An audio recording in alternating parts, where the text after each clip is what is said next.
ईशा का वादा तोड़ने वाला है सूरज। अब करने वाला है बिंदिया के सामने एक गुंडे की पिटाई।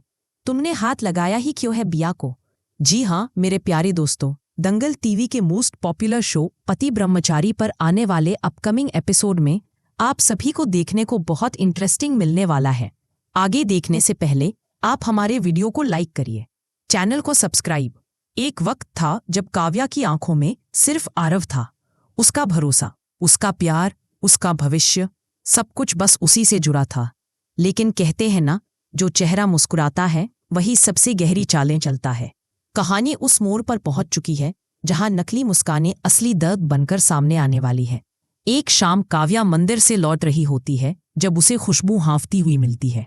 खुशबू की आंखों में डर और बेचैनी है। वो कुछ कहना चाहती है पर शब्द गले में अटक जाते हैं।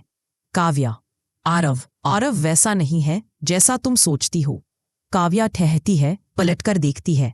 मतलब खुशबू कुछ कह पाती उससे पहले ही एक आवाज आती है, बस बहुत हो गया। दरवाजे पर खड़ा है आरव, हाथ में कुछ कागज, चेहरा ठंडा, आवाज बर्फ जैसी। वो कहता है, ये हमारे तलाक के पेपर्स हैं काव्या का चेहरा सन। वो हकलाती है, लेकिन क्यों आरव? आरव मुस्कुराता है, क्योंकि तुम बस एक जरूरत थी मेरी कुंडली के दोष मिटाने के लिए। मैं तुमसे कभी प्यार नहीं करता था। वो कागज उसके चेहरे पर ऐसे फेंकता है जैसे किसी पुरानी याद को रद्दी में डाल रहा हो। काव्या की आंखें भर आती हैं, पर इस बार वो आंसू नहीं, आग है। वो कांपते हाथों से पेपर उठाती है और धीरे से कहती है, अब मैं वो काव्या नहीं जो तुम्हारे धोखे से टूट जाएगी आरव। अब मैं तुम्हारा सच सबके सामने लाऊंगी। उधर कहानी का दूसरा पहलू भी चल रहा है। ईशा और सूरज की जिंदगी में बिंदिया की साजिशें जैसे खत्म होने का नाम नहीं ले रहीं। उसने सूरज के पाव भाजी ठेले में जहर जैसी मिर्ची डाल दी ताकि लोग बीमार पड़ जाएं और सूरज का धंधा बंद हो जाए। लेकिन किस्मत को कुछ और ही मंजूर था। जब सब कुछ बिगड़ता दिखा, ईशा आगे बढ़ी। उसने ठेला संभाला, लोगों को हंसाया और अपनी सूझबूझ से पूरे शहर में सूरज का नाम चमका दिया। अब लोग कहते हैं, अगर असली पाव भाजी खानी है तो ईशा पाव भाजी कॉर्नर चलो। हाँ, आपने सही सुना, सूरज ने अपने ठेले का नाम ही ईशा पाव भाजी कॉर्नर रख दिया है। वो मुस्कुराते हुए कहता है, ये तुम्हारे लिए है ईशा, क्योंकि अगर तुम ना होती तो मैं हार मान चुका होता। ईशा के चेहरे पर शर्म और खुशी का मिला जुला रंग है।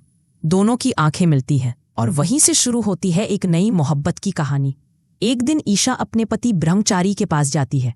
वो उसके पैरों में पायल पहनाते हुए कहती है, जब भी ये पायल बजेगी याद रखना मैं तुम्हारे साथ हूं। अगर गुस्सा आए तो इसकी झुनझुन तुम्हें शांत कर देगी। ब्रह्मचारी उसकी आंखों में झांकता है, उसमें सच्चाई, प्यार और समर्पण है। वो मुस्कुरा देता है और पहली बार उसके चेहरे पर एक अजीब सी शांति उतरती है। लेकिन इसी शांति को बिंदिया दूर खड़ी देख रही होती है। उसकी आंखों में ईर्ष्या और जलन का तूफान है। वो बुदबुदाती है, ईशा तुम्हें खुश नहीं रहने दूंगी मैं। अब लौटते हैं काव्या की तरफ, जो अब टूट चुकी है पर बिखरी नहीं है।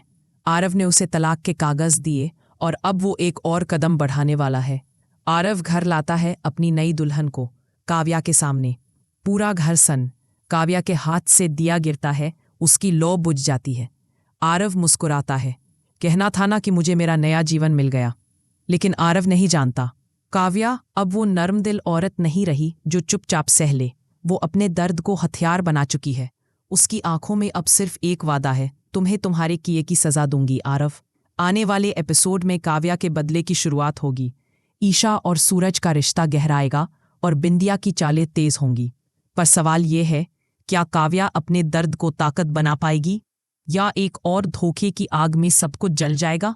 और जानने के लिए देखना मत भूलिए पति ब्रह्मचारी का अगला धमाकेदार एपिसोड।